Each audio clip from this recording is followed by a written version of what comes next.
सारे इंसान एक वसी मैदान में जमा किए जाएंगे जिसे मैदान हशर कहा जाता है। सारी मखलूक को एक सुर्खी माइल सफेद जमीन पर इकट्ठा किया जाएगा। रब्बे दो जहां इस जमीन को चमड़े की तरह फैला देगा और वो जमीन आज की मारूफ जमीन की तरह नहीं होगी, बल्कि अल्लाह ताला इस जमीन को दूसरी जमीन से तब्दील कर देगा।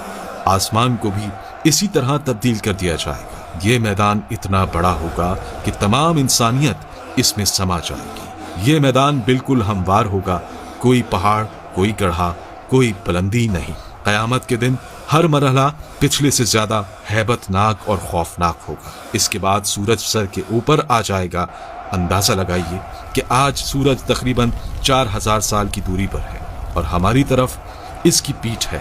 क़यामत के दिन सूरज सिर्फ 1 मील के फासले पर होगा और इसका मुंह हमारी तरफ होगा। क्या हाल होगा।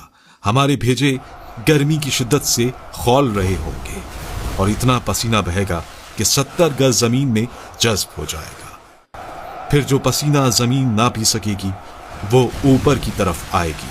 वो पसीना किसी के टखनों तक होगा तो किसी के घुटनों तक पहुंच जाएगा।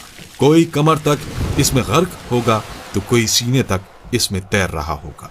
कुछ तो ऐसे भी होंगे कि उनके गले तक पहुंच चुका होगा और काफिर के तो मुंह तक चढ़कर लगाम की तरह इसे जकड़ लेगा, जिसमें वो डुबकियां खाएगा। ये सब कुछ डिपेंड करेगा हमारे अमाल पर। अब लोगों के साथ उनके अमाल के हिसाब से मामला किया जाएगा। सजा या जजा अमाल को देखकर दी जाएगी। इस दिन किसी चीज का कोई साया नहीं होगा, लेकिन कुछ अहले ईमान ऐसे भी होंगे कि उन्हें अल्लाह रब्बुल इज्जत अपने अर्श के साए में रखेगा।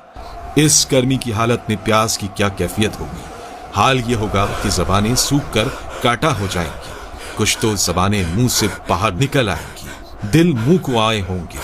लोग अपने अपने गुनाहों के मुताबिक अजाब में होंगे। इस दिन कोई किसी का हाल पूछने वाला ना होगा। बड़े मजबूत और गहरे रिश्ते इस दिन अपनी वक़्त खो देंगे।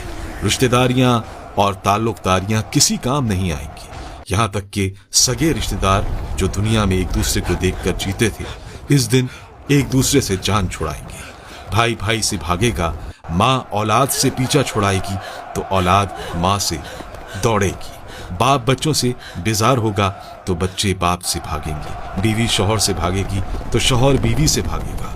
आखिरकार कोई किसी की मदद करने को तैयार ना होगा। हर जान नफसी नफसी पुकारेगी। हर शख्स सिर्फ अपनी ही फिक्र में होगा। किसी दूसरे से इसे कोई सरोकार ना होगा। यह मुसीबतें चल ही रही होंगी कि जहन्नुम को लाया जाएगा।